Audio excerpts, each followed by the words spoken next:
Kdy je ten poslední termín, kdy si objednat vánoční balíčky, aby vám stihli přijít pod stromeček? Každý e-shop to má trošku jinak. Každopádně já vám můžu říct, jak to máme my. S tím, že začneme s PPLkem, který vlastně musíte udělat tu objednávku do 20.12. do 8 hodin do rána, tak to máme nastavit my, protože víme, že vlastně PPL nám to sváží a ve chvíli, kdy to sveze 20., tak to stihne ještě 23. doručit na výdejní místo nebo k vám domů. Pak následuje zásilkovna a tam vlastně je to teda trošku zkrácený, tam je to do 19.12. do 1 hodiny odpoledne, bylo by to ještě kratší, ale my to povezeme na depo, takže vlastně ve chvíli, kdy to odezdáme na depo, tak je to garantovaný, nebo mělo by být garantovaný, že to opět doručí 23. na výdejní místo.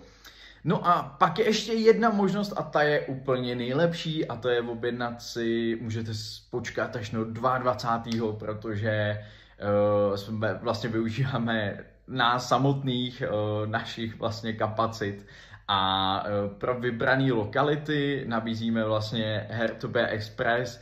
Ty lokality jsou Praha 4, Praha 12, Praha Západ a Praha Východ, kdy vlastně vám doručíme ty balíčky přímo k vám my samotný. Abyste vlastně, pokud fakt byste to nestíhali a nevěděli, tak ještě máte pořád tu možnost. Takže tak, díky moc.